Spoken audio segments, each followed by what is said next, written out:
That was the national anthem and the Black anthem. And good evening. I'm Bankole Thompson, the editor-in-chief and dean of the PuLSE Institute here. We're glad to welcome you to 2022. Much in store, much ahead for this evening's National Forum on Corporate Social Responsibility, named after Cindy Pasky. I want to be formal. Cynthia J. Pasky, President and CEO of Strategic Staffing Solutions. Let me begin by introducing our President and Director of Research, Attorney Patterson, a racial justice advocate, formerly worked with the federal government for the Social Security Administration, where she wrote the decisions of administrative law judges here across the United States and in Puerto Rico. Tina has been the president and director of research of the PuLSE Institute since 2018.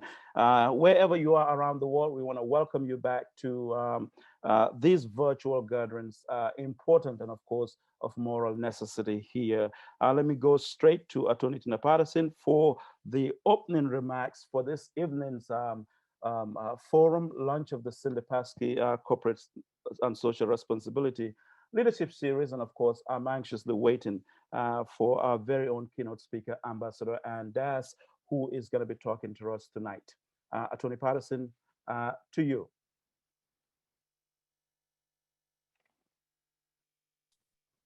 Thank you. Thank you very much for that introduction, Mr. Thompson. Thank you, everyone. Good evening. Thank you for being here this evening. Again, my name is Tina Patterson. I'm the President and Director of Research here at the PuLSE Institute. We are very glad to have you here tonight. Again, in 2022, it's hard to believe we're already here, but thank you for being here. We're glad to have you for what will surely be an important discussion during this inaugural Cynthia J. Pasky Corporate Responsibility and Leadership Series, named after Ms. Pasky, President and CEO of Strategic Staffing Solutions. Our guest tonight, former U.S. Ambassador Anders, has a plethora of experience in dealing with the needs of so many diverse communities around the world, representing the United States at some of the highest levels of foreign affairs. We are definitely honored to have her speak here tonight and look forward to her sharing her unique experiences with us here in Detroit and from wherever you are listening. Again, here in Detroit, we know well the issues of poverty and inequality and how these glaring social problems continue to negatively impact the quality of life of many of our residents. However, we also know well that resources flow steadily into the city through federal dollars and private investments. Yet these same resources barely reach those in need and those who stand to benefit most from such investments. In fact, it can be argued that investing in the most abundant and unique resource, human resources, will not only benefit those most in need, but will also increase overall living conditions as well as business operations. Tonight, during this series on corporate responsibility and leadership, we aim to bridge the gap on how corporate resources can best be utilized to enhance the social conditions of the communities they do business in, and why it is a responsibility for them to do so. Particularly in this era of COVID-19, when workflows and business operations are changing at a rapid, near day-to-day pace never seen before, it is the perfect time to introduce a reimagined business model that starts with inclusion of our citizens most in need to ensure no one is left out of this newly emerging and transforming economy. Ambassador Durst, our honored inaugural guest in this series, will no doubt bring her vast array of global experience to the table in guiding the direction of this essential conversation. And we look forward to her takeaways and how we can effectively bring the two seemingly divergent paths of corporate responsibility and social progress to the forefront in creating the changes we wish to implement for a more just society. I thank you very much again and hope you enjoy the conversation and leave with something that you can take away to your communities that you serve as well. Thank you very much. Thank you so much, Attorney Patterson. Tonight, what we're doing is unique because the PuLSE Institute is an anti-poverty think tank. And we are lifting up a business leader who has shown a different kind of model that you can do business and be concerned about the list of these. You can do business and have a heart.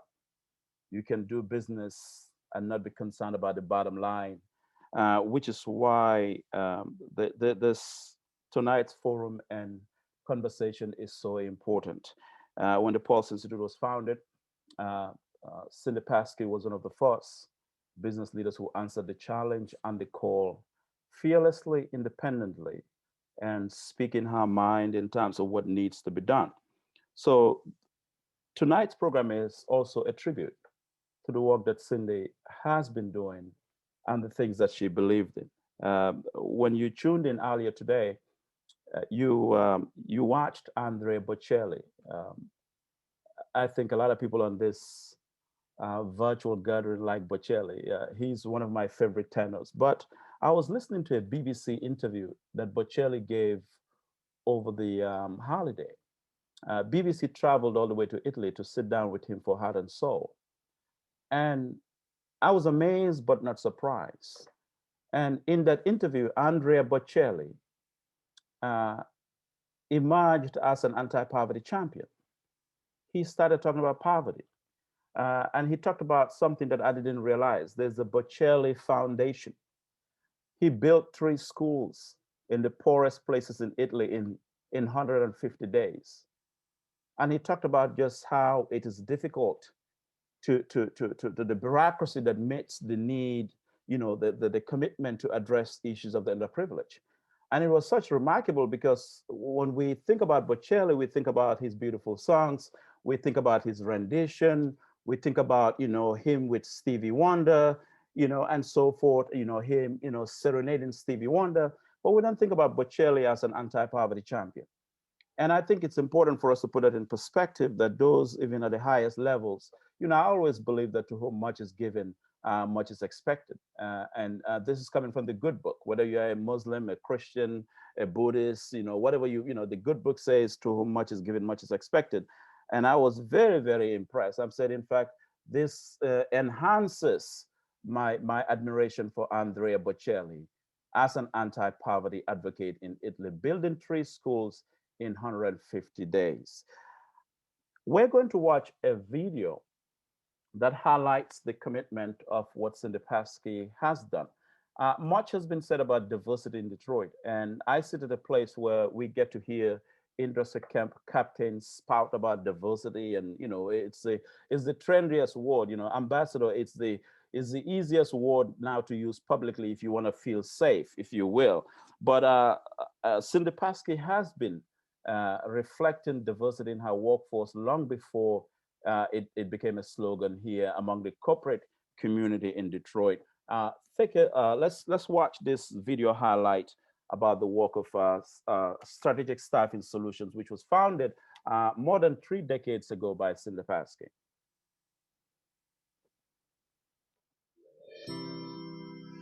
S3's actions speak much louder than words. Others have been paying lip service or writing press releases. We've engaged with our community with boots on the ground. Nos hemos comprometido con nuestra comunidad. Always helping everyone we can. S3 has always supported our communities. We have impacted more than 50 in our time. And we have financially supported about 150 community organizations and nonprofits all over the world. But that's just part of who we are. We also bring people together in amazing ways. We hire for talent and character. And then we teach new skills and coach professional development. By doing that, we've created an exceptionally diverse and talented team. 50% of our leadership team are women. 30% of our leadership are from diverse backgrounds. Who cares about this? We care. S3 cares. A diverse team best represents the communities they serve, and those communities care. All around the world, from Lithuania to Cuba to the USA. Visame pasaulyje, nuo Lietuvos iki Kubos iki Jungtinių Amerikos valstijų. We celebrate diversity and human rights. Mes už lygias galimybes, įvairovę ir žmonių teisės. And our team also grows and thrives with us. 95% of our team were hired to do a job that they've never done before. 90% of them have grown into different roles than the one we hired them to do. And 60% of us are military veterans, military spouses, and affiliates. At S3, this is how we do business, and it works. S3 has grown and been profitable for 30 out of 30 years. And over that time, we've created 1.5 million jobs. Are we for everyone? No. We've turned down business from companies whose principles don't align with ours. Así, no somos para todos, solo para empresas que tienen nuestros principios. Armes esame visiams? Ne, mes atiakame galimebiu derbti. su imonimas kuriu vertibes niatitiko musu vertibims. We are a cutting-edge IT solutions corporation with a heart. Staying true to ourselves and our values continues to pay off. We're S3. Here, we just don't say what we're going to do. We go out and do it. Gracias. Achu. Thank you. Jeff Nelson, I'm impressed. I need to brush up on my Spanish. I'm very, very impressed. Well done. And of course, that was that rendition here on the work of strategic staffing solutions. And important you see it for yourself. S3 is not seeking to be on the front pages of newspapers to talk about diversity. I think their work and work ethic reflects it. And I had the honor 2 years ago speaking at their retreat and challenging some of the workers there, but it was just remarkable to hear and to have a conversation among employees who are not just concerned about the bottom line, but they're also concerned about the list of these, which is what we're doing here tonight.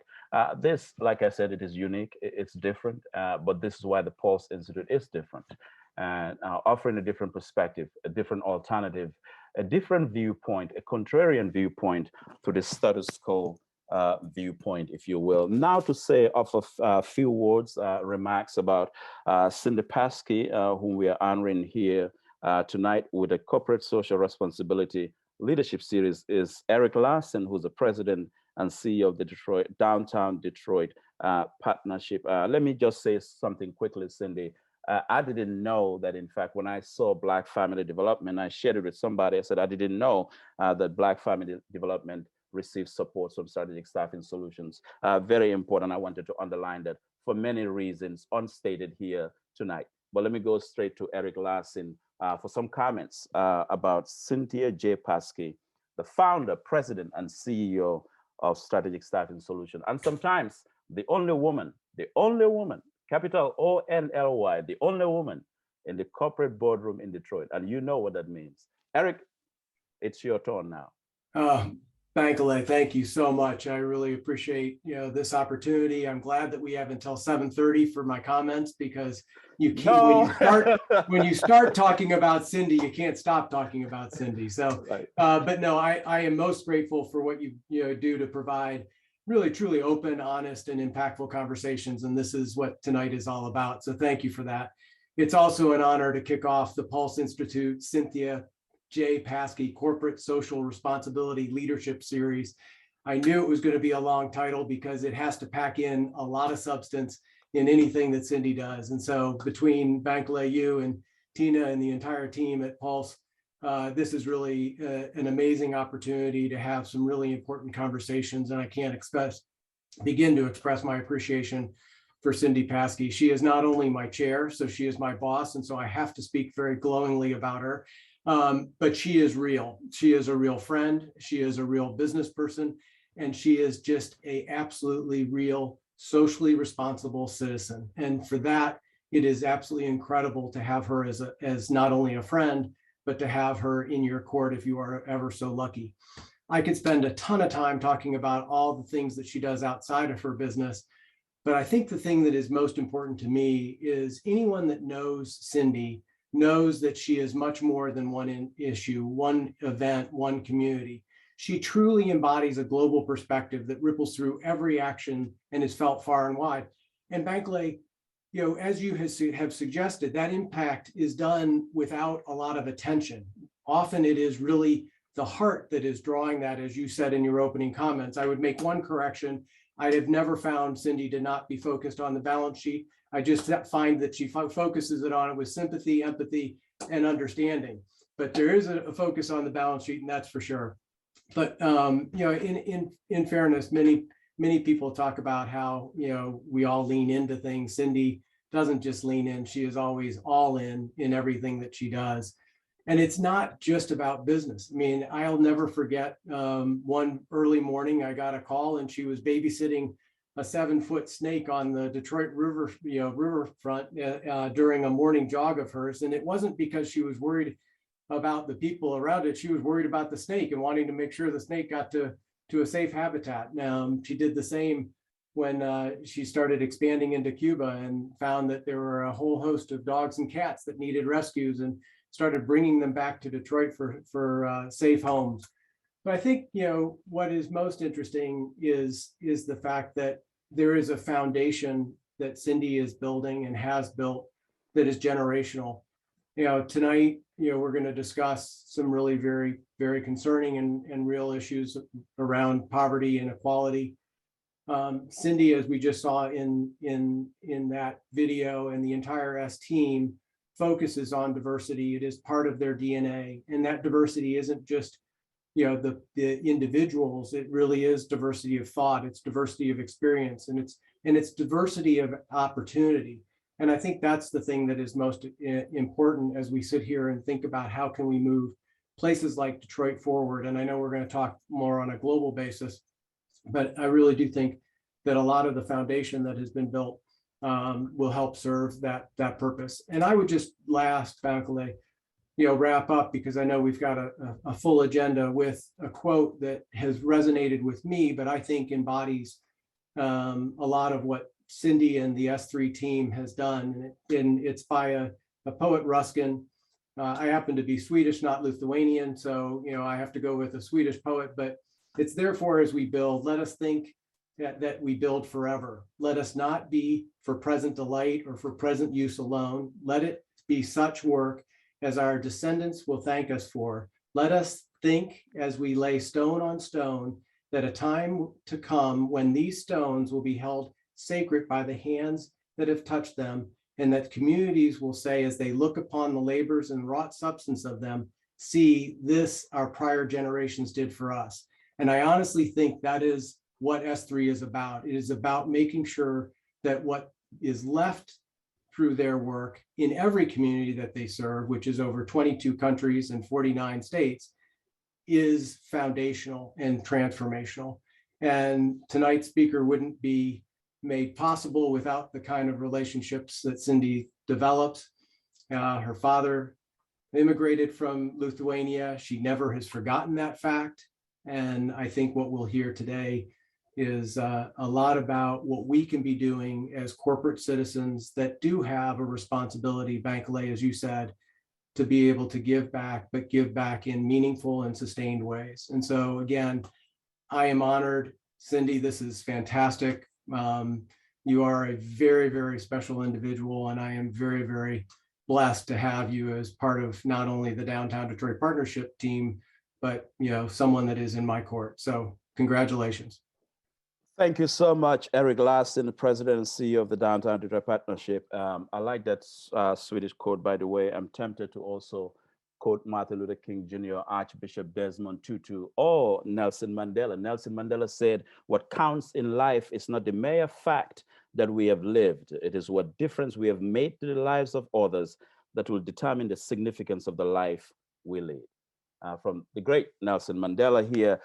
Cindy Pasky needs no introduction in this town.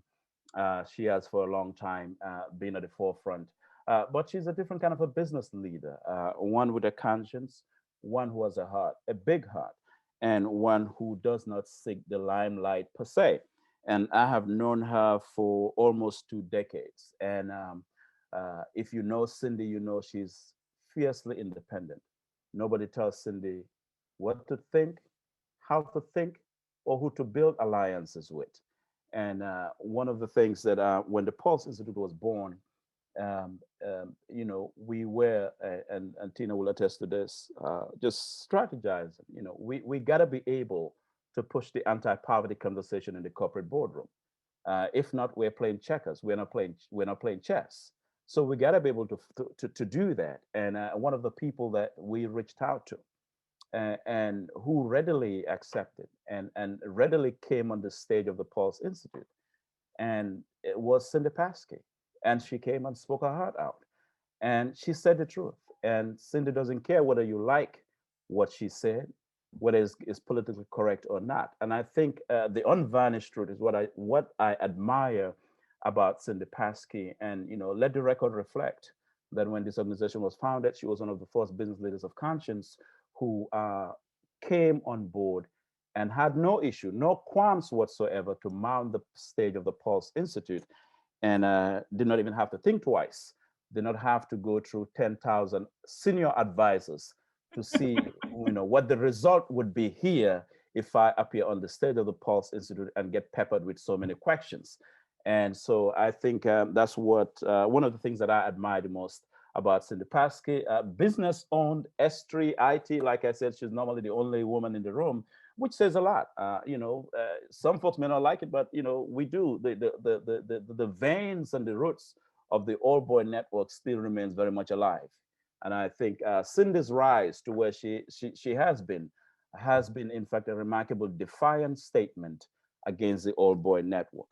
So let me just, without much ado, introduce to accept certainly this series being named after her, the one and only Cindy Pasky, President, CEO, founder of S3, a woman who tells it like it is, and a woman who most importantly loves the color green. All right, well, thank you, Bankole. Thank you, Eric, for that very special and thoughtful introduction. And those of you who know me know how much I like quotes. And so that was a very special one. And I always appreciate your support and the opportunity to work with you and on many things under the banner of the Downtown Detroit Partnership. We're fortunate to have you in our city and to have you leading the organization and all of the things you do. And it meant a lot. And Tina, it's always wonderful to be involved with anything with you. You're amazing and absolutely an example of someone who can figure out a way to be successful, figure out a way to grow, to advance, to have what probably feels like most days 10 day jobs, and never miss a beat and always stay focused on doing the right thing in the right way. And of course, Bankole, we were introduced by someone very special, Sam Logan, and Sam knew that we would form a bond. And you're right, it's over 20 years. And I'm always proud of you, and it's always an honor to be at the same table with you and to watch all of the people that you interview and all of the columns that you've done and the books that you've written and the presidents that you've spoken with. And you never lose your base and you never lose your grounding, which gives you an opportunity to have a voice to make a difference. So thank you for the series and the thought that something like this would be named after me. Those of you who know us know we never want our name on a building. We very rarely, Eric will tell you this, I'm always looking to have Eric out front or have our team out front in the S3 world. But this seemed like something that it was okay to have to actually be named after me. And so it's very much an honor. And Ambassador Dursey, I just can't thank you enough for being our first speaker. I couldn't think of anyone else. I'm standing here holding my Lithuanian amber egg.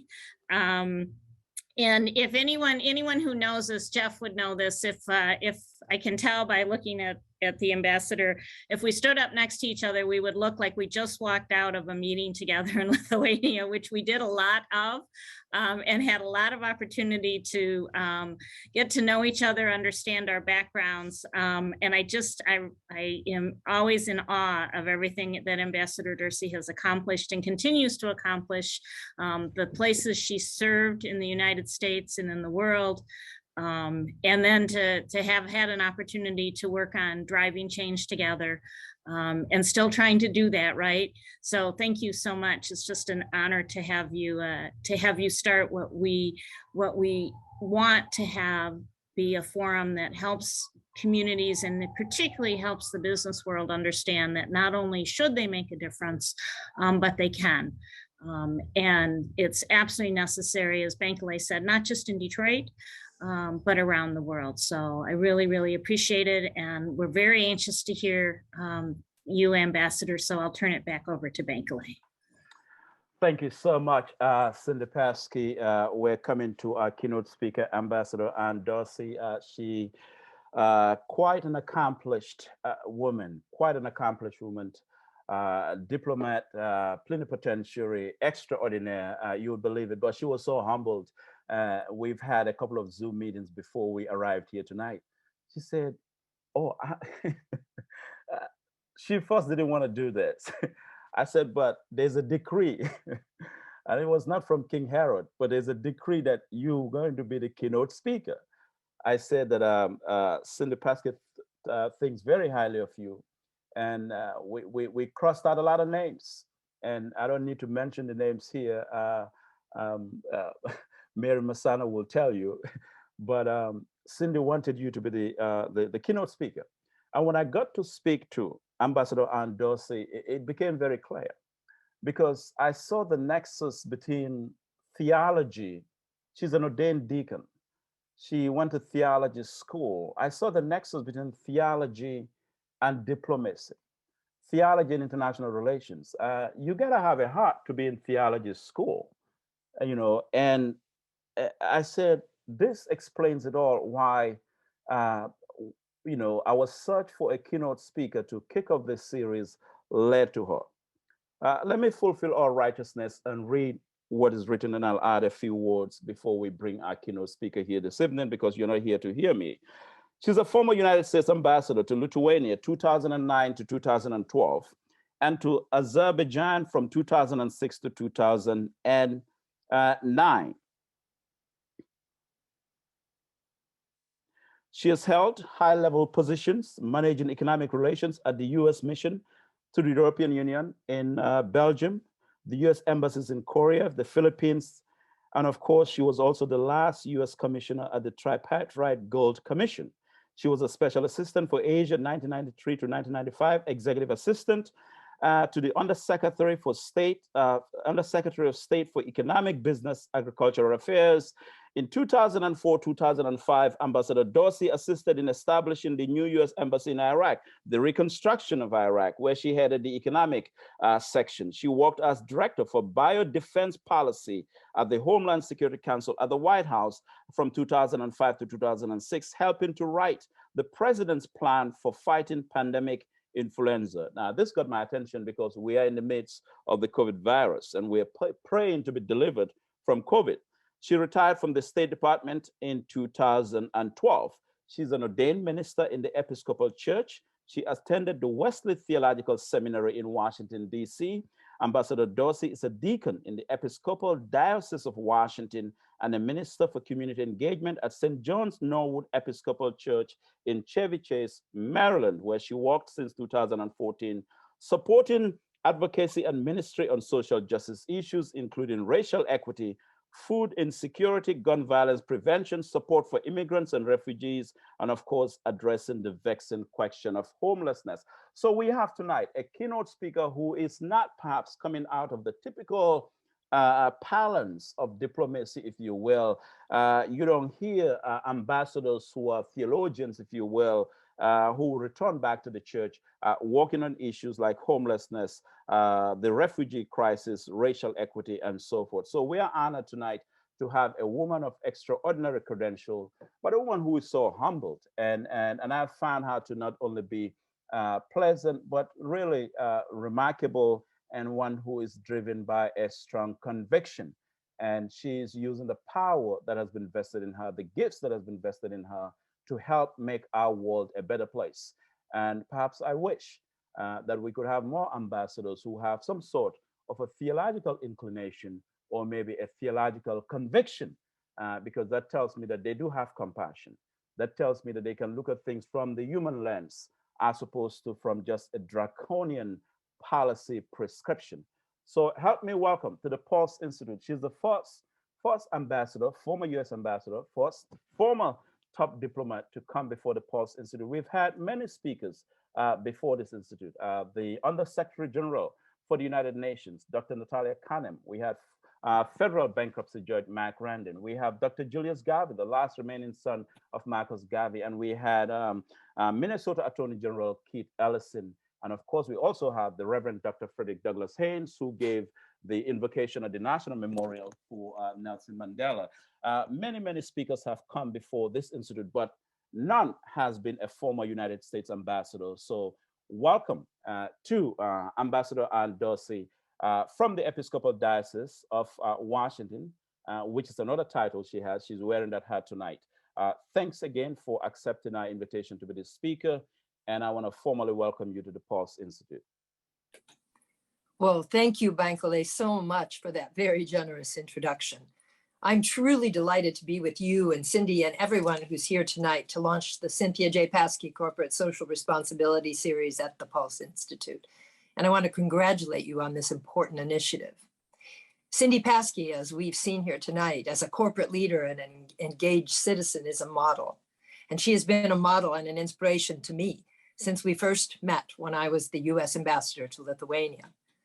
We share a passionate commitment to community and public service, which is more important today than ever. And we also share the belief that our corporate leaders have a very special role to play in this arena. Our commitment to service is rooted in the Reverend Dr. Martin Luther King's conviction that all people are caught in an inescapable network of mutuality, attired in a single garment of destiny, and that whatever affects one directly affects all indirectly. And we share Dr. King's understanding that in this interrelated structure of reality, I can never be what I ought to be until you are what you ought to be. And you can never be what you ought to be until I am what I ought to be. And the core truth here, of course, is mutuality. The recognition that we must all care about and contribute to the well-being of one another and to the well-being of the whole, to the common good, if we are all to thrive.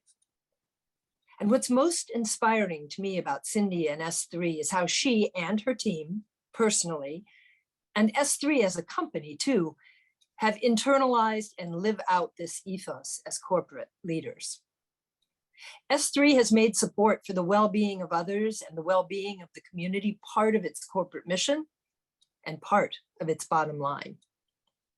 This is reflected in S3's commitment to focus not just on profit, but to use its power and resources to create jobs and to provide people opportunities to succeed and change their lives. And it's reflected in S3's commitment to giving and community support as a core part, not a sideline of their business. And as we recognize here tonight, S3 under Cindy's leadership is a model of how corporations can use their power for the common good. And I'm also delighted that through Cindy, I've met Bankley Thompson and the PuLSE Institute here in Detroit. As I've gotten to know PuLSE, it seems very special indeed to me in the world of independent, nonpartisan think tanks.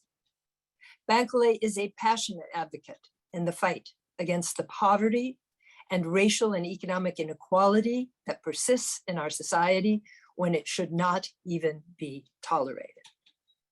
He gives respect, voice, and agency to all those affected. He calls out without compromise what is wrong in the world, what is right, and what must be changed to achieve it.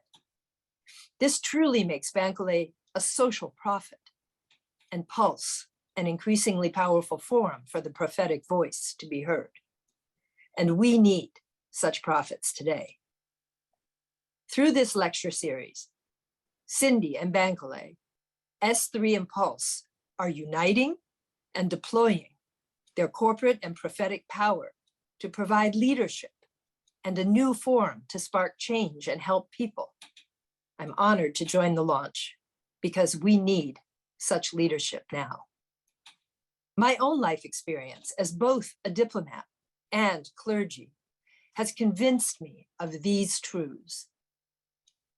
That helping others, recognizing the dignity and equality of every human being, and working for the common good is the reason we are here.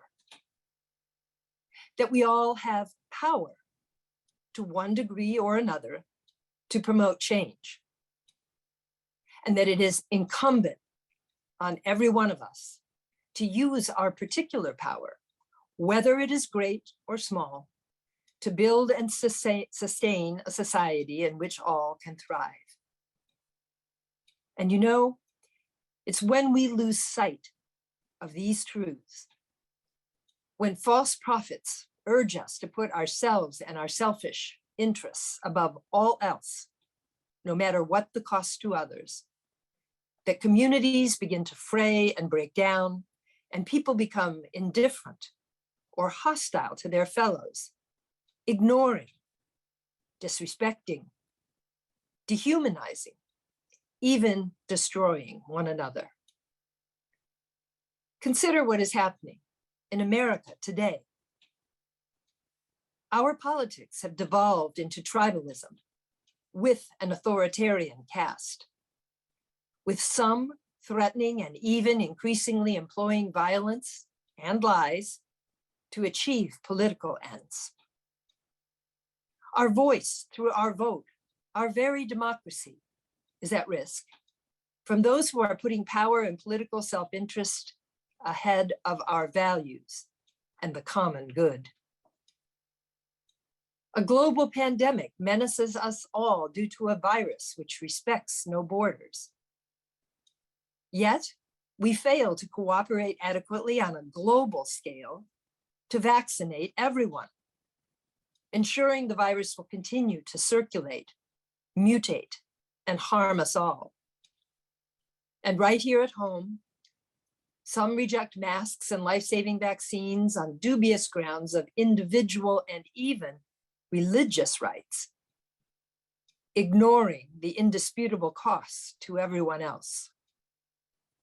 Heresy compounded by lunacy, in the words of conservative commentator Michael Gerson. Our country today is awash in guns. There are more guns than people within our borders. The scope and toll of gun violence is climbing, with gun deaths hitting the highest rate ever in 2020. Even children killing children, with as yet no effective response from our government or our society. We are still in the midst of a long overdue reckoning with the destructive legacy of slavery and its continuing costs to our economy, our society, and our people. And the outcome, frankly, is uncertain to me. We either come together now to seize this moment, to finally speak and teach clear truth about slavery in our history, and act to change the systems that perpetuate racism and discrimination today, or we lose the moment, allowing historic wounds and divisions to fester and undermine our potential as a just, democratic society. And as PuLSE correctly highlights, in one of the richest countries in the world, we fail to effectively address the scourge of poverty and its damaging ramifications. According to the Pew Center, economic inequality has been increasing without interruption since 1980. 40 years as growth in income tilts to upper income families and the share of aggregate income going to middle and lower income households shrinks. Economic opportunity and mobility are diminishing, especially for the most disadvantaged, an alarming and politically unsustainable trend. Now, this failure to deal effectively with poverty is inexplicable to me as a religious and former government leader. It is not only a moral and ethical failure, but certainly one of the most insidious threats to our social and political stability. How can we expect people to be content when they see no prospect of a better life, no matter how hard they strive? And how can we tolerate it as fellow human beings and fellow citizens? It comes as no surprise to people of faith, as well as to observers of human history, that societies at times can just lose sight of the basic truth, the mutuality of human existence, the imperative of the common good. Turning inward, people and societies can just lose their way. Our scriptures and our history books are full of examples. And I believe this is happening in our country today. We are losing our way. As my presiding bishop, Michael Curry, the first Black presiding bishop of the Episcopal Church, said on January 6th, "Such a moment demands moral vision that sees beyond mere self-interest and beholds the common good, a spiritual strength stronger than any sword." There's an urgent need for all of us who understand that our destinies are inextricably bound to our care for one another, to work together now and use our power to stand up, speak out, and act to restore the fundamental value of mutuality to our public life.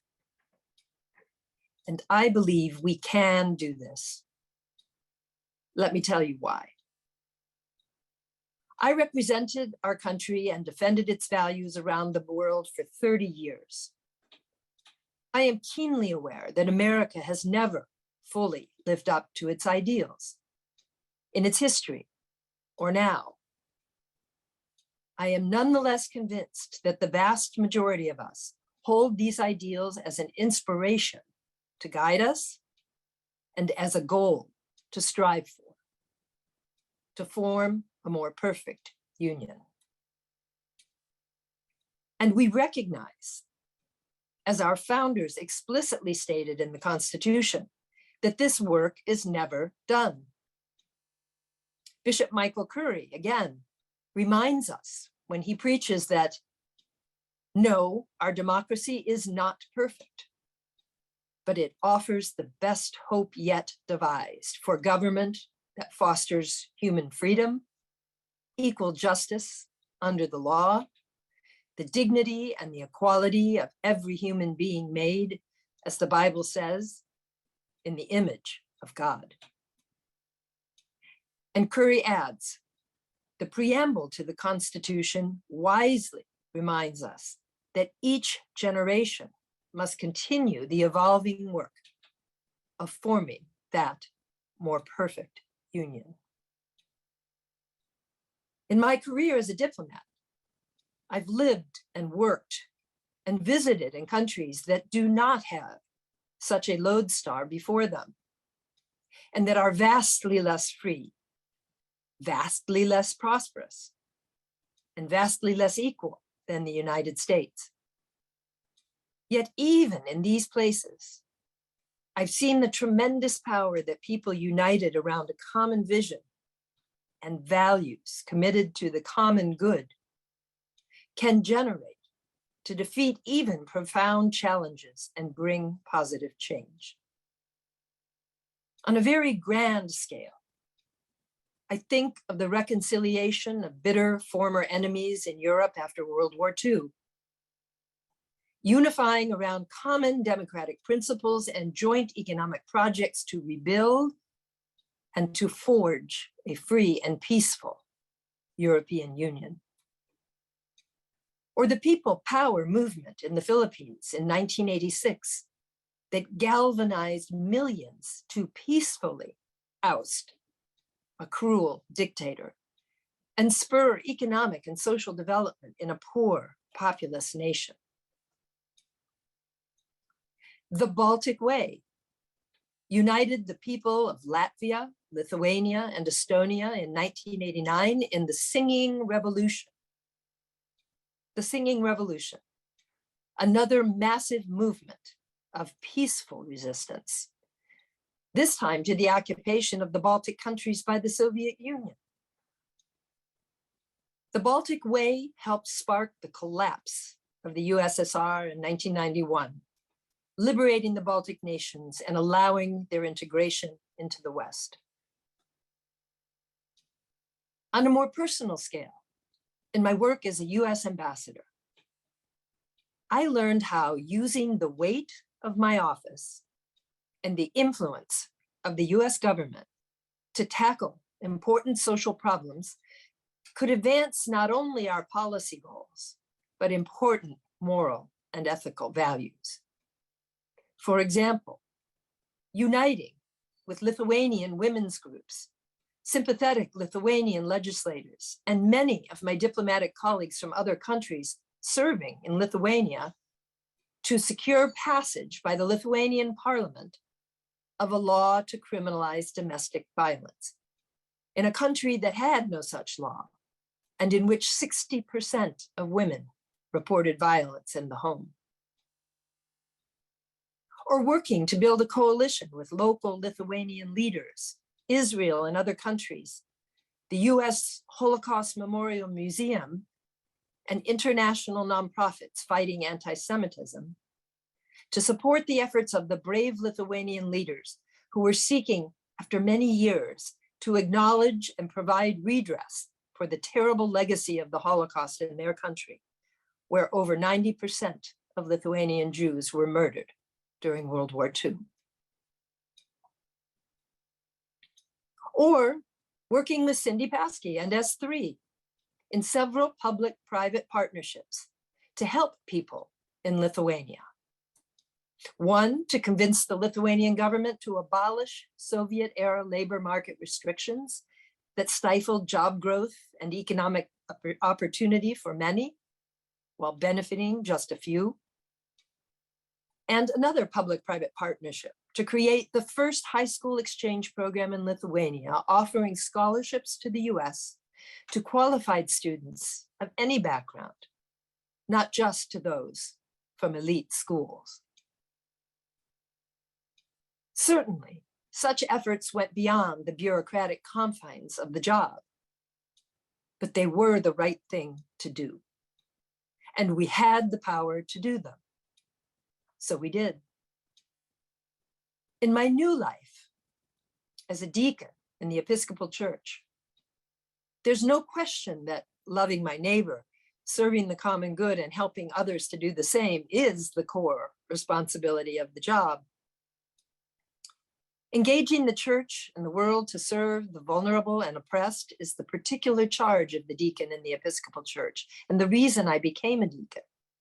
And what has been most inspiring to me in this work, however, particularly in these angry and polarized times, is just how hungry people are for the opportunity to help others and for the opportunity to be part of a community that is committed to helping others. In the midst of the pandemic, for example, our church built and led a coalition with the local Chamber of Commerce, a major hotel, and other local businesses, several nonprofits, and the county government to begin a free weekly food distribution. Every Friday, hundreds of cars line up and wait for hours to pick up fresh produce and shelf-stable food. We often serve some 400 families per week. But what is most amazing to me is the extent to which people line up to help us do this work. Not just people from our congregation, but people from other faith communities, neighbors from just around the neighborhood, people from local civic and business groups. When they learn what we're doing, hearing of the program, they flood us with volunteers and cash and other donations to support the effort. People just want to do good. Similarly, our church recently launched a modest effort, we thought, to collect donations to help the flood of Afghan refugees suddenly arriving in our neighborhoods, most with little more than the clothes on their backs. As word spread, my phone rang off the hook. We were astonished to receive mountains of donated goods, of clothing and toys and hygiene products, financial contributions, and so many offers to help these new neighbors adjust in many different ways. People just want to help. I'm optimistic, therefore.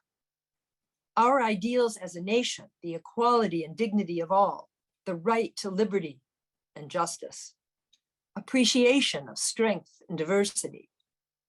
While still unmet, these values are truly exceptional in the world and in history. They are worth constantly striving to achieve and we must engage ourselves and every generation to work towards them. And I do believe there is inside most people the recognition that our destinies are interlinked, caught up, as Dr. King understood, in the reality that we must care for one another if we are all to thrive. And it's this that I believe is the foundation on which we can build to repair the network of mutuality in America today. We need the efforts of everyone, and in particular, those with power and resources, to use their assets to empower and unite us all to tackle the most serious problems affecting people and communities in our society today. We need corporate leadership and responsibility. Companies, from the smallest mom and pop to the largest corporation, are key actors in our economy and our communities. What they do will affect us all, for good or for ill. Companies have human resources. They have financial resources. They have knowledge and technology and organizational skill. They have networks, connections, and economic and political power at one level or another. They have experienced leaders, and we need them to lead in this endeavor as they do in the economy. Take the persistence of poverty, growing inequality, and declining economic and social mobility as just one key example. This is a ticking time bomb in our society. The ability to dream big, whatever one's social location, to develop one's potential, work hard, advance, and better one's life is the core of the American dream. It's been the genius of American stability and growth and power for centuries. It is what helped make us exceptional. And as more and more people are cut off from that dream, they and we will see our potential and our futures thwarted. How much better if we join forces in the recognitions that our destinies are intertwined and work to change this. And there are so many other examples. Climate, racism, gun violence, affordable housing, educational opportunity, fair wages, food insecurity. And in this very moment, on the heels of the anniversary of the insurrection of January 6th, the right to participate freely and fairly in a vibrant democracy. I agree with former president and man of great faith, Jimmy Carter, who said in his January 6th New York Times op-ed, corporate America and religious communities should encourage respect for democratic norms, participation in elections, and efforts to counter disinformation. There is great scope to find that particular area in the fabric of our national life where, as a corporate leader, you and your company can help make a difference, working in partnership, true partnership, with people and communities. And I want to leave you tonight with that appeal. I have been blessed to have spent a lifetime in public and community service. I've seen the good that companies can do. We need you. I hope that this new speakers series will generate ideas, commitment, and many new and innovative partnerships to make a real difference. It is the right thing to do. Thank you, and I welcome your comments and questions. Thank you so much. A very, very profound, a remarkable presentation. Indeed, a challenge to us here in Detroit as well as to the globe. In fact, we are going to publish this entire speech unedited on the homepage of the PuLSE Institute. Of course, we'll also have this video will be available later. for our audience, but this is remarkable. Ambassador Dorsey, thank you so much for handing down what I call a gunlet. You invoked a lot in this speech tonight. If I were to write a column, just your mentioning of poverty, a ticking time bomb in itself is profound. It's almost like somebody assigned to do a PhD thesis on this issue of inequality, a ticking time bomb. But you also invoke two of history's greatest atrocities, the history of slavery, the history of the Holocaust. And I think in the context of our national discourse, in the context of our local discourse, also internationally, these are questions that are haunting us in terms of what is happening, the anti-democratic norms, if you will. And I don't believe that there's any such thing as the post-truth. I beg to differ, and I totally disagree. Again, thanks again for this wonderful, profound speech delivered here tonight. Quite historic.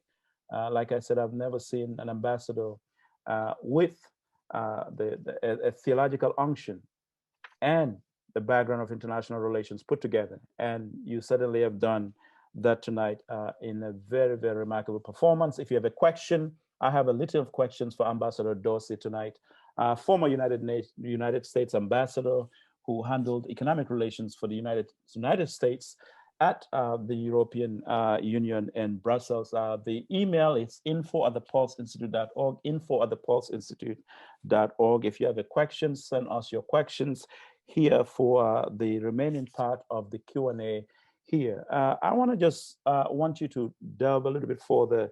You mentioned that when you served as United States ambassador, you went beyond the bureaucratic confines, because I know you got a litany of aides who say, well, Ambassador Dorsey, you can't do that. You can't say that, that's not what the US government requires. That's not what the State Department requires. But you went beyond the bureaucratic confines. When we relate that to corporate accountability, there are times when we engage with corporate leaders and they're not malleable, very, very technical, knock on wood. It's is a corporate mandate. Is a corporate mandate.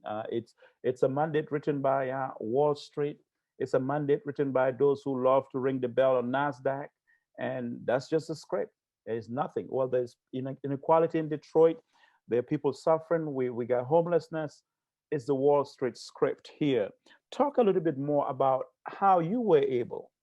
Because the government is a big business, if we can put it that way. Government in itself is a big business. It's just that you're more tasked with looking at the human lens as opposed to looking at the profit margin here. Talk about what were some of the reactions when you went beyond the bureaucratic confines to do certain things that are outside, perhaps, of the mandate of a United States ambassador. Well, Bankole, thank you for that question. Let me at the outset state that in saying beyond the bureaucratic confines of the job, I wasn't suggesting that I was a freelancer who was operating outside the guidance, right, and the policy of the US government. If you are a civil servant, if you are a US ambassador, you have to, and you do, represent the policies of the US government. That goes without saying. And if you disagree with the policies so significantly that you feel you cannot carry out that function, you must resign. That's how it works. But what I meant to suggest is that even within the confines of the specific policies that we're pursuing, you have scope, you have power as a US civil servant, as a US ambassador, certainly, to use creativity, ingenuity, and partnerships in order to get things done. And that is what I mean when I say going beyond the bureaucratic confines of the job. I could give many speeches in Lithuania about human rights and women's rights as human rights, and I did. But in addition, it was clear to me and to many of my other diplomatic colleagues and women's groups in Lithuania that when you have a situation where so many women are experiencing violence in the home, something should be done. And doing something about that was well within the confines of US government policy. But as an ambassador, I had the choice to work that issue proactively or not. But I felt that that issue, in addition to being well within the confines of US policy supporting human rights and women's rights as human rights, was also an important moral and ethical issue to work on.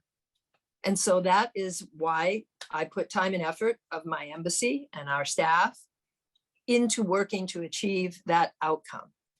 And I believe that it was absolutely the right thing to do. Similarly, working in Lithuania on the issues of the Holocaust. That's a very difficult issue in parts of Europe that were occupied, as Lithuania was 3 times in World War II, and where the society was devastated. And when I first came to Lithuania as ambassador, I was briefed in Washington about key issues we wanted to pursue there. And they said there was a historic Jewish cemetery in Vilnius that needed protection, and that we wanted also to encourage the Lithuanian government to think about some way to compensate survivors of the Holocaust for what happened during World War II. Those are the 2 things that were mentioned to me as I was being briefed and going out as being of interest to the US government. But when I arrived there and began speaking to the government and to the Jewish community in Lithuania, I heard that while those 2 issues were very important to them, there was a bigger underlying issue. And that issue was the fact that during 50 years of Soviet occupation, the history of the Holocaust hadn't been explored, researched, taught, understood. And it was really only after those countries regained their freedom and had some time to begin to think about the reality of their history, it became clear that this was something that that society needed to grapple with in order to achieve the other things, the more narrow objectives that we were being encouraged to pursue.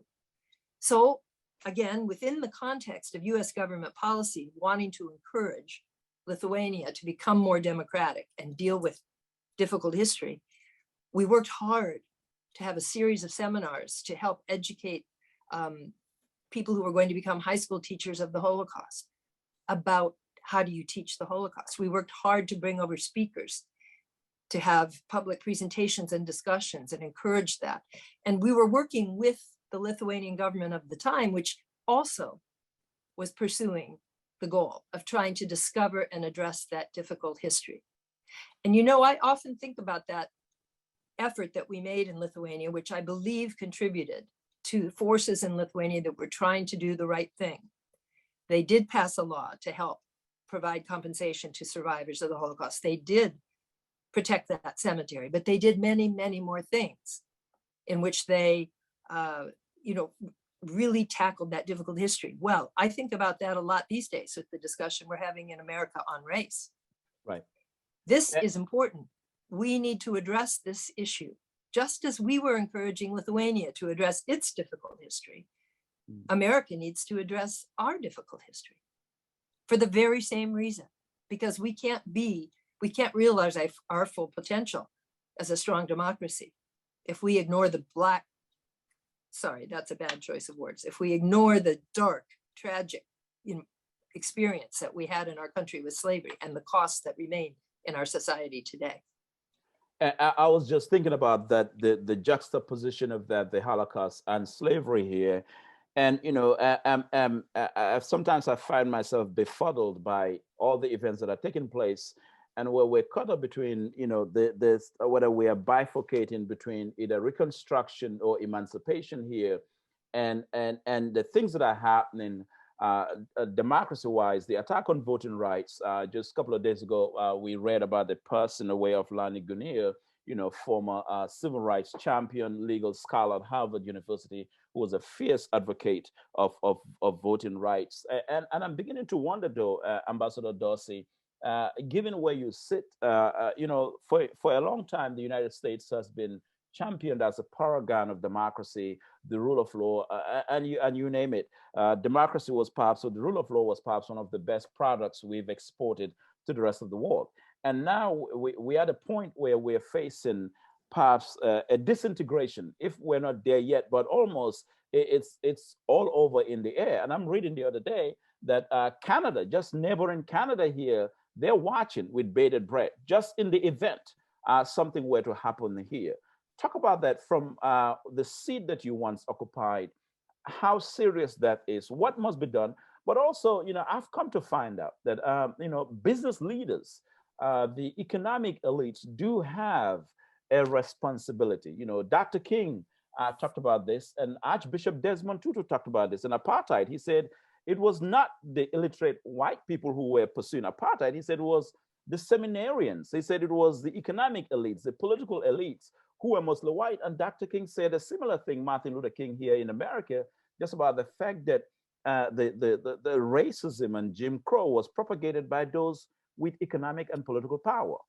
Given this moment that we're in, and I just, it's such an ugly place to be in, where Canada is watching to see what's going to happen here, whether we're going to be running away to Canada seeking asylum. I mean, just the thought of that in itself is unbelievable. But talk about the role that you see the leaders in our community, especially people like yourself, but more importantly, business leaders have to play here, because I feel that they have the purse strings. They can call the shots. There's a lot that they can do.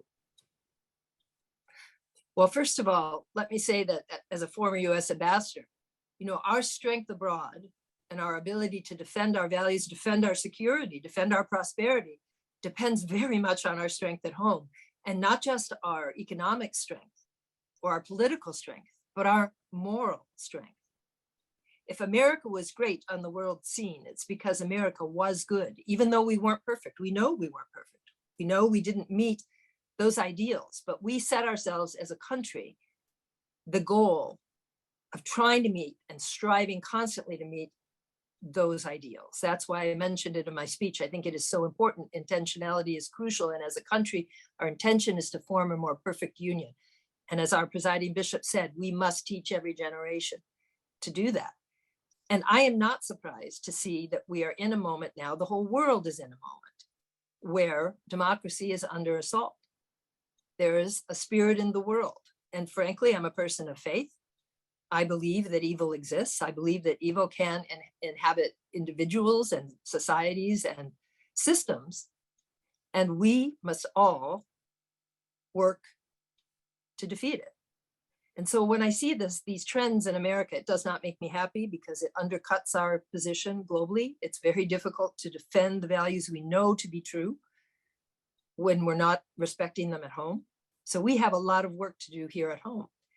And yes, I was very pleased when I saw President Carter say in his op-ed on the 6th, particularly corporate America and religious communities should be speaking out on these issues of democracy and working together to do things that will help to promote and build democracy, whether that is education, offering young people opportunities to participate in governance of various kinds, doing everything we can to continue to work towards a more perfect union.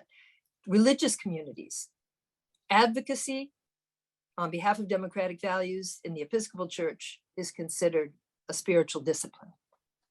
Again, that's our presiding bishop who preaches often on why governance, good governance, is important as a matter of faith, because it's one of the ways that we bring about the beloved community, that we bring about God's intentions in the world, which is shalom, that everyone can live and thrive.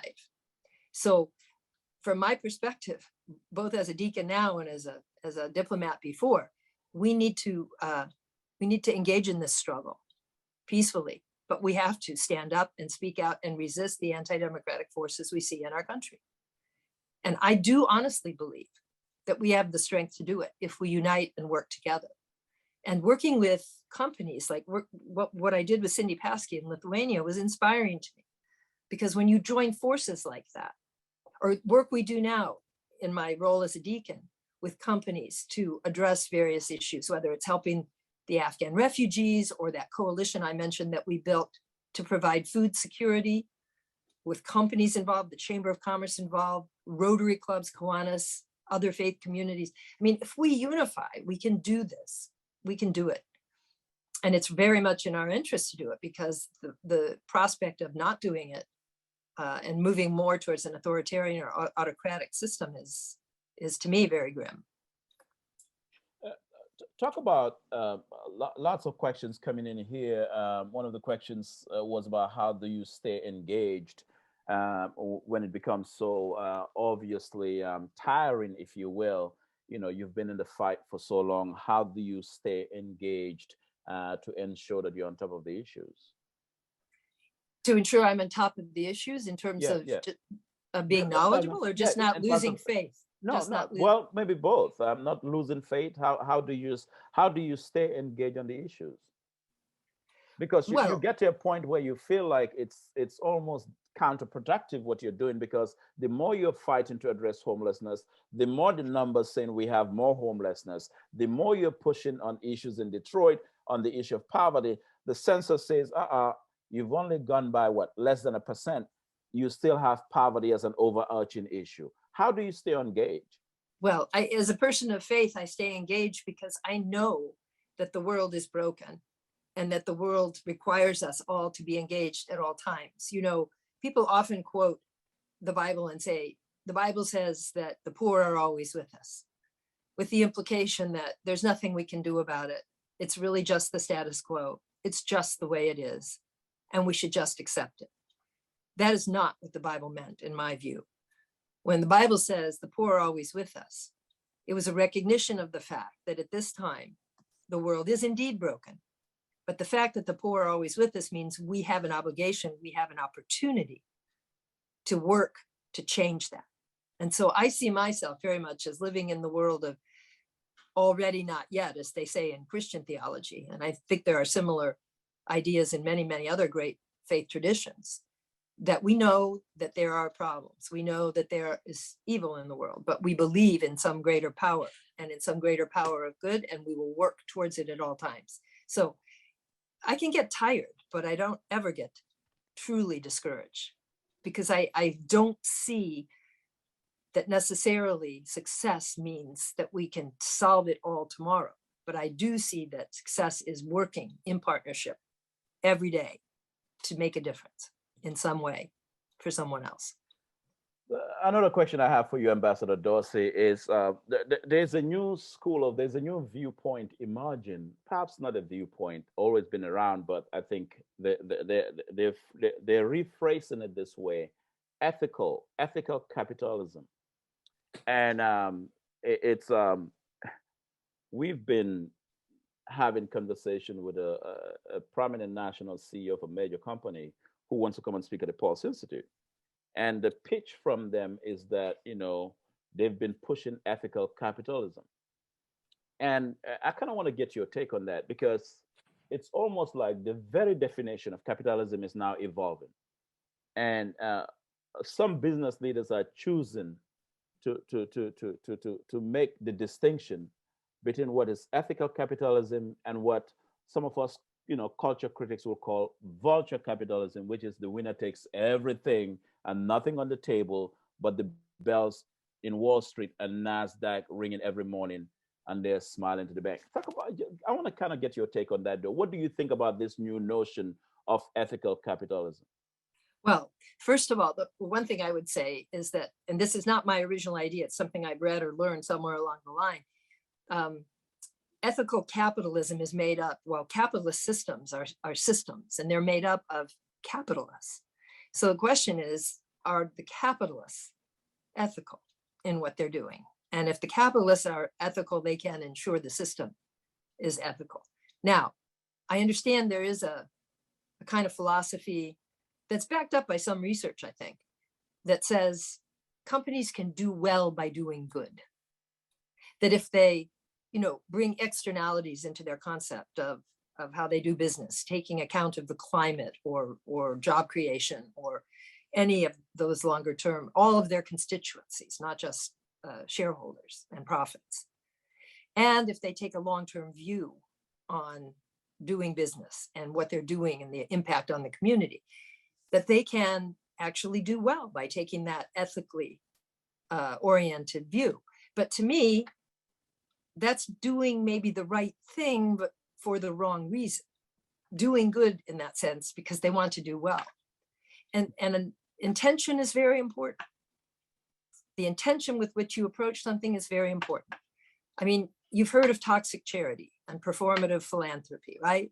Activities that look great on a glossy brochure, but maybe don't have any enduring impact on changing the root causes of a social problem, right? Or toxic charity, where people go in and do what they want to do and what they think is good for a community without ever discussing it, really, right? Not adhering to the rule, nothing about me without me. I mean, your intention is important.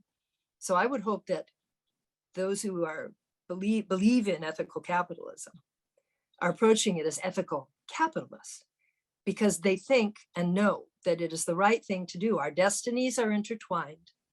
Our destinies are intertwined. And we do good because it's the right thing to do, not just because we can do well. That's my view. No, I think what you just said is profound, Ambassador, because it's the bone of contention here. It's one of the holy grail in the sea of skepticism that has been developed about a lot of corporations by the activist community, whether in the Black community or other communities, because they feel there's the viewpoint that you're only coming around us because you want to make more profit. And in doing so, you feel like you have to do something nice to us. So you either have to write a check, to a dinner that you probably, more than likely, you will not even attend the dinner. Because when we go to the dinner, we see the tables are empty. So you really have no intention to come to the dinner and hear the late Congressman John Lewis speak. You really have no intention of coming to the dinner and be convicted by the late Archbishop Desmond Tutu. But you feel like you just want to you want to write this check to this community organization for a chicken dinner, so that way it appears on paper that you've checked the box, so you can use it to make more profit, as opposed to maybe even attending that dinner, if it's a real dinner, and hear Archbishop Desmond Tutu, offer a moral conviction, or hear the a preeminent civil rights leader speak to power, of some sort. But you donate or you align yourself for the simple reason that you want to make more profit. I mean, and that's been part of the holy grail here in terms of the sea of skepticism, and it's also responsible, Ambassador Dorsey, why a lot of companies, will always face pushback in the community, because this is what they say. You write a check, even though your values are in direct contravention to the purpose for which you're writing the check. Intention is all important. And it is true for companies, and it's true for people. I think we all have to examine our behavior. Certainly I do every single day. What is my intention in what I'm doing? Is it something I do to reflect well on me? Or is it something I'm doing because I know it's the right thing to do? It's just a little self-reflection that I think we all need to do as companies and as people. Yeah. As we reflect here, can you just reflect a little bit on this, the subject of leadership from where you sit, and this moment, it was the theologian Theodore Parker who said that, if I can quote him rightly, he said that he was an abolitionist. He said, if powerful men will not write justice with black ink on white paper, ignorant men will write it on the soil in letters of blood.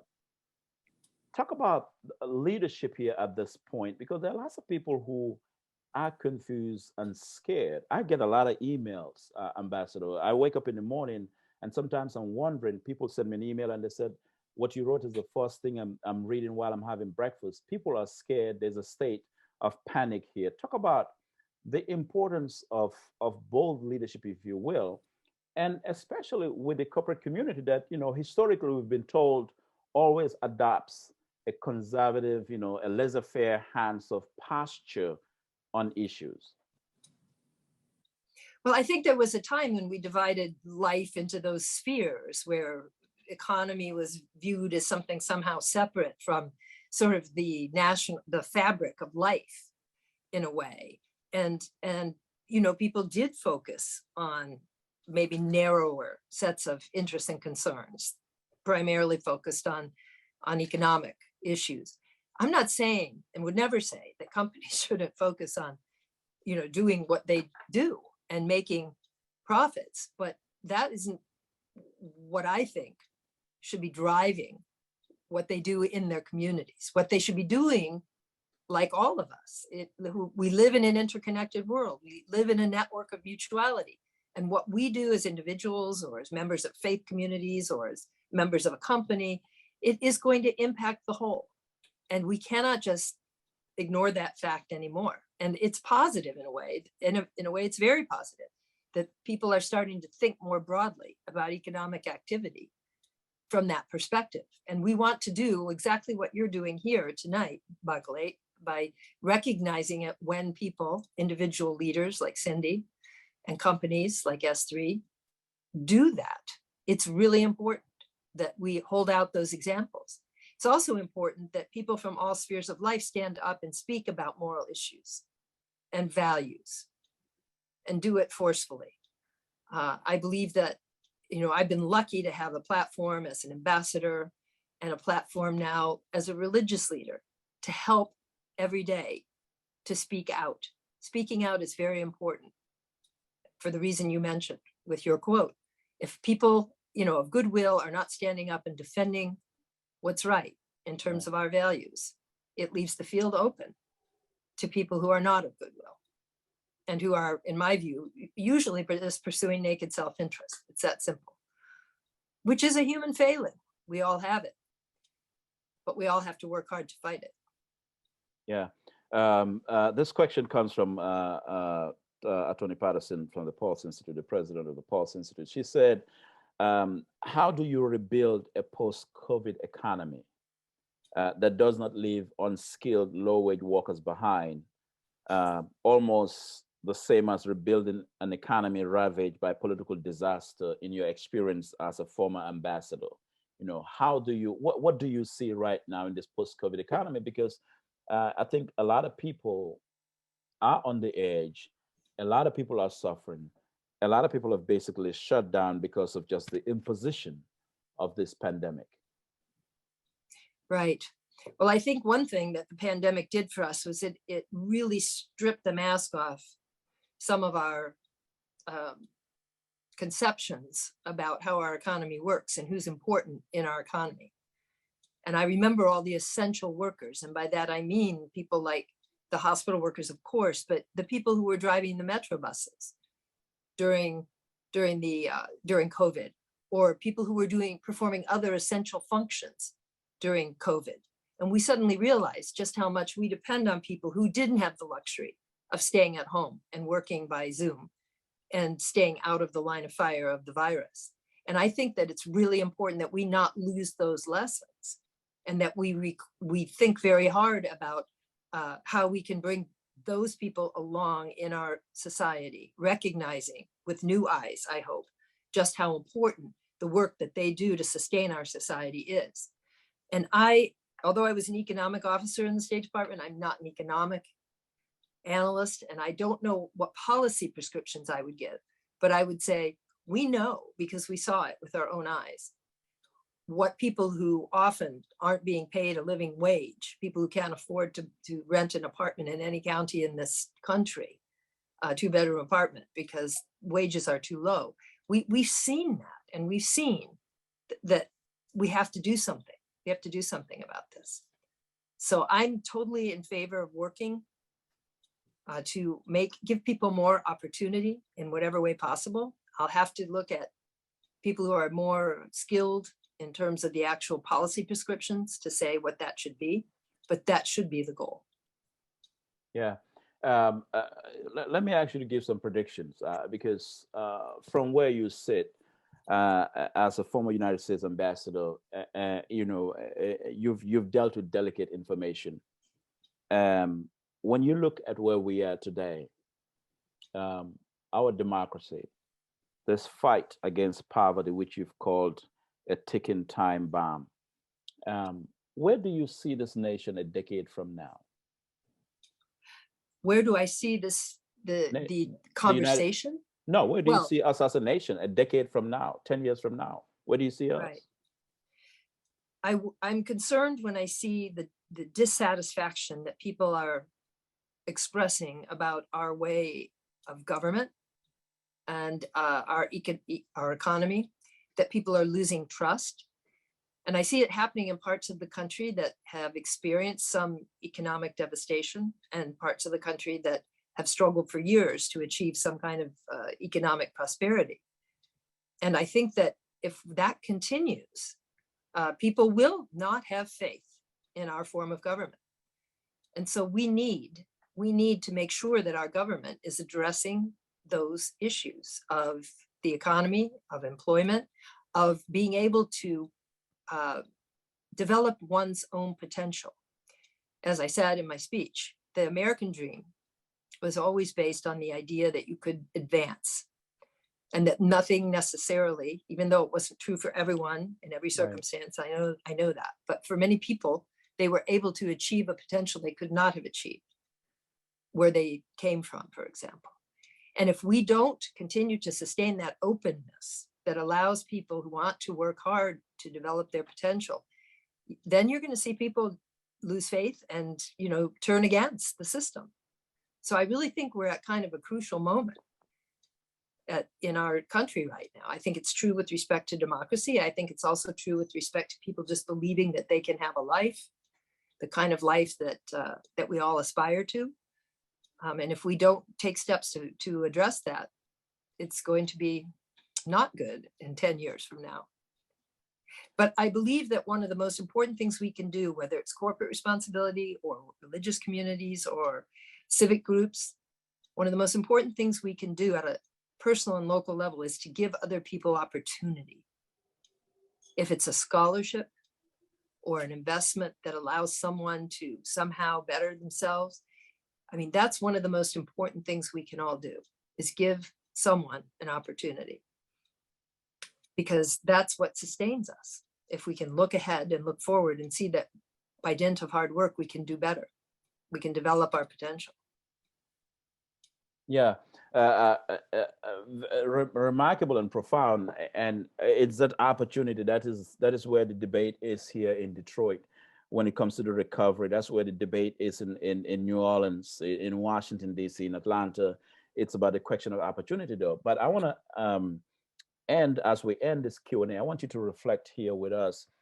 Next week is the Martin Luther King Jr. holiday, one of the greatest human beings of the 20th century, moral authority, and a great human and civil rights defender. His war in Vietnam speech, he went to battle for the poor people of Hanoi and compared their own economic inequality, poverty in Hanoi, to that of poverty in America here. We're going to be recognizing, all of us in the nation, Martin Luther King Jr. Day. But I get a feeling, Ambassador Dorsey, that it's in as much as, you know, we're going to give our best to remind ourselves of the values of Dr. King and what he stood for. Certainly America, one of America's greatest critique. And it was said that the speech that he never gave was Why America May Go to Hell, according to historians. But I get this feeling, though, Ambassador Dorsey, and that is that we're going to be wrestling here with King's message, you know, of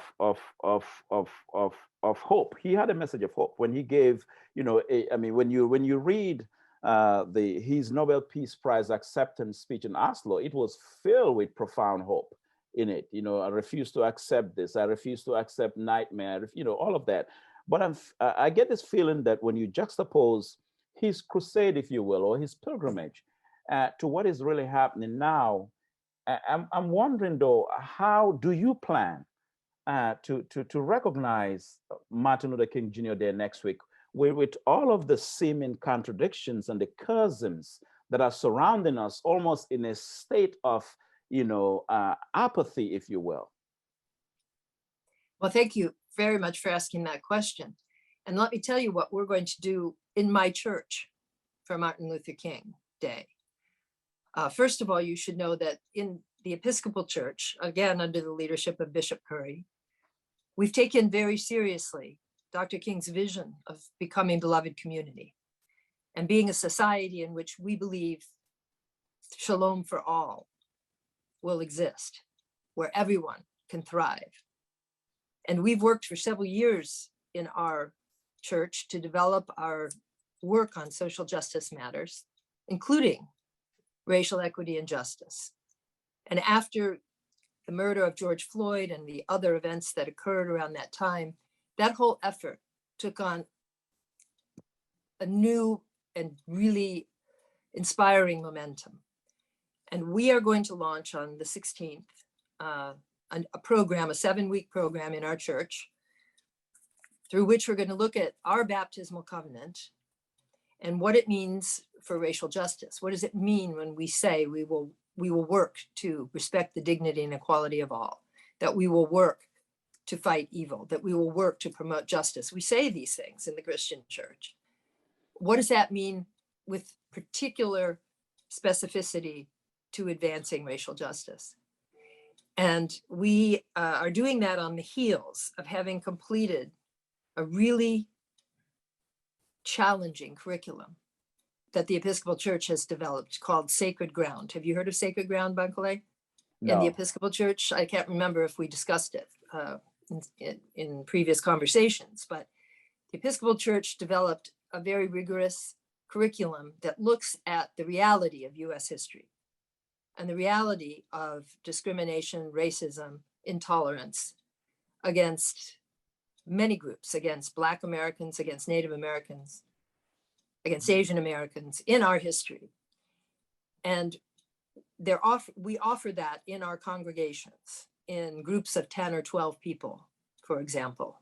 And it's a very demanding curriculum. You read, you watch videos, and then you have facilitated discussions of these issues. And the thing that was most disturbing, I think, to most of the people in my congregation who took that course was how much we did not know about the history, the real history of the United States. Even a person like me, I had the benefit of a great education through my entire life. There were so many things I didn't know that I should have known. And this is essential. This truth-telling is crucial to becoming beloved community. Truth-telling, and then acknowledgement, and then action. And we're going to launch on the 16th that program of study.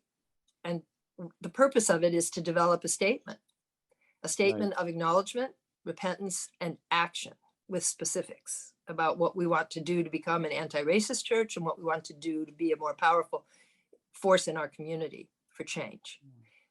So that's just one. Right. No, it's a powerful way to round it up, Ambassador Dorsey, because as you're thinking, my encyclopedic intellect is rummaging through history here. I'm thinking about the late Dean Francis Sayer, the Dean of the Episcopal Washington National Cathedral, who was a staunch ally of Dr. King, marched with Dr. King in Selma. And in fact, it was Dean Sayer who invited Dr. King to deliver his last Sunday sermon at the Washington National Cathedral. The following week, Dr. King was assassinated. So he gave his last Sunday sermon at the Washington National Cathedral after Dean Francis B. Sayer, who was an ally of Martin Luther King Jr. They marched together in Selma. He was a big anti-Vietnam War crusader and so forth, and really was one of Dr. King's pillars of support in the white Christian denomination. So I guess maybe it's not an accident of history that we have you not only as a former United States ambassador, but one who is a member of the Episcopal Church. And we're rounding this interview with Martin Luther King Jr., who gave his last Sunday sermon at the Washington National Cathedral after being invited by the late Dean Francis B. Sayer of the Episcopal Diocese of Washington. So that's what I was thinking about as you were speaking, that it's a beautiful way to end this presentation tonight. Well, I'd also like to say that we should always remember the enormous contribution that Dr. King made in showing the power of people to peacefully resist even terrible evils and make change and promote change. And I often think about that when I have those moments of discouragement and get back up and stand back up to continue to work for good. So thank you, Bankole. I appreciate very much this conversation with you and the opportunity to applaud people like Cindy Pasky, who are doing great, great work as corporate leaders. And I know many others are as well. And I just would like to encourage as many as possible to get involved in this endeavor. Thank you so much again, Ambassador Ann Dorsey, former United States ambassador, but also an ordained deacon in the Episcopal Church, Archdiocese of Washington, D.C. We're going to have the entire speech will be available tonight on the PuLSE Institute website. You can share it with the world. This is knowledge, great knowledge, profound knowledge. Share it with the rest of the world. An ambassador like no other, and let the world know. We'll also have this video available later on our YouTube page. I'm going to, now we have just a couple of items here as we fulfill all righteousness for tonight. I'm going to have Cindy Pasky give us the vote of thanks. Then I'm going to go to Attorney Tina Patterson for the closing remarks. Cindy, the floor is back to you. All right, well, thank you, Bankole, and thank you, Tina, and thank you again, Eric, for that very gracious and sincere introduction. And thank you so much, Ambassador Dorsey. You know, I'm looking at the comments and the messages, and you know, I made some notes, which the S3 team members that are on here know they will hear again. But one of the things that you said that was just so simple, but was so perfect, is you said, we had the power, so we did. And I like to think that in S3, that's how we look at things every single day. And we, you know, we have our 4 pillars and we live by them. We've had them for 32 years, but we have the power, so we do it. And then everything else always works out the way it's supposed to. And I really, really appreciated and value your comments on whether or not, you know, there can be ethical capitalism. I think that you run a good business and you do the right things for the right reasons. And sometimes it's noticed and sometimes it's not, and it shouldn't matter to you. You shouldn't be checking a box or looking for a podium or looking for a press release or looking to have your name on a building or anything else. You should just do what you should do for the right reasons and expect nothing more, right? And so I think now everybody understands when I talk about you, at least the folks that are here and the folks that are going to be able to watch it, just how talented and special and amazing you are. It was my great fortune in Lithuania to be able to develop a relationship with you and to be able to refer to you as a friend, which is really rare in the world of business, in the world of government, in the world of international diplomacy, right, to cross that line. And I can't thank you enough for starting out this series and having such an impact as you did on all of us tonight. From the bottom of my heart, thank you. All right, let's go to Attorney. That was Cindy Pasky, President and CEO, and of course, founder of Strategic Staffing Solution, an international IT staffing company headquartered in Detroit, Detroit-based, has been championing diversity long before it became a newspaper headline or slogan here in the city. Let's go to Attorney Tina Patterson, the President and Director of Research here at the PuLSE Institute, for the closing remarks. Okay, thank you very much, everyone. Definitely appreciate you for staying on with us through the entirety of this event. It was certainly something to hear for yourself throughout this past hour and a half or so that we've been on. Again, a very special thank you to Ambassador Dorsey. Your words were very profound, but also enlightening and inspiring and very unique. Because in addition to, of course, the foreign affairs experience, the ambassador experience that you don't hear from anyone, you know, almost any time, you had the moral clout and the spiritual nature of why you should do good things and for the reasons you should do them. And that's something that certainly everyone should be able to relate to. And it's certainly a message that we need, not just in our politics, but in our local communities, in our churches, anywhere we are, so that we can do better for people who might need that hand up, because it's certainly around. It's certainly so needed in our society everywhere. And just the courage and the honesty to say that sometimes is enough, because we often think we need to be at these high places to do something. We can just certainly check in with people where they are and where we are. So definitely appreciate that message. It was, again, very enlightening, very inspiring, something that we always strive to do here at the PuLSE Institute to bring our audience. Again, Cindy Pasky, we want to thank you for allowing your name to be on such a special event, a special series. I think you'd be the perfect person, obviously, to lead this type of conversation, have this series named after you, just from what we've seen S3 do in the community. So thank you again for that. And again, to everyone, to the audience tonight, from wherever you're watching, appreciate you staying tuned in throughout it all, being engaged with us, for all of your questions, for all of your thought-provoking questions as well.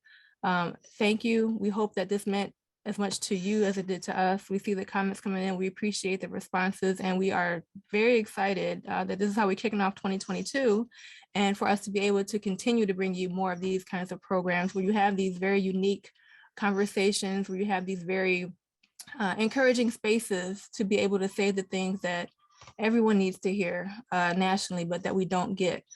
So it's very, very gratifying, and we're very honored to have someone like an Ambassador Dursey come and address us on this level in the way that we all need to hear. So thank you again. It's going to be available, so if you can, share it with your networks, because again, it's certainly a message that needs to be had more of in our society. So thank you all. Bankole, I'm not sure if you want to do an official closing as the moderator, but those are my closing remarks as president. Yeah, I know how you are. You wanted to do that, so thank you. That's right. Let me end with I think much has been said, all has been said, and thanks again to all of you who have stayed with us throughout this entire conversation. What a way to begin 2022. And really to kick off the new year. Let me end with Martin Luther King Jr., because next week is the Martin Luther King Jr. holiday. This in an address that he gave at the Southern Christian Leadership Conference in 1967. Dr. King said this, and I quote, "When our days become dreary with low hovering clouds of despair, and when our nights become darker than 1,000 midnights, let us remember that there is a creative force in this universe working to pull down the gigantic mountains of evil, a power that is able to make a way out of no way and transform dark yesterdays into bright tomorrows. Let us realize the arc of the moral universe is long, but it bends towards justice." So I'm going to leave you all with that tonight. Once again, thanks to our honored guest and keynote speaker tonight, Ambassador Ann Dorsey from Washington, D.C., and of course, a deacon in the Episcopal Diocese of Washington, D.C. Again, to, of course, Cynthia J. Pasky, for whom this series was named. Thanks to all of you. Thanks, Cindy, and to all of you who stayed with us. And to our listeners, and of course, one more, Janice Carney, a member of our National Advisory Panel. She's a former presidential diarist. Janice Carney was staying with us for the entire program, all the way from Arkansas. She said, "Thank you for an amazing program and speaker." And that goes to you, Ambassador Dorsey, from Janice F. Carney, former presidential diarist here. Thanks to all of you for being here. We'll have this speech available tonight on the PuLSE Institute website, thepulseinstitute.org. And of course, we'll also have this video available in the next couple of days. Thanks again, and make it a great week. And I hope that you will enjoy and of course, reflect on MLK holiday next week. Thanks a lot.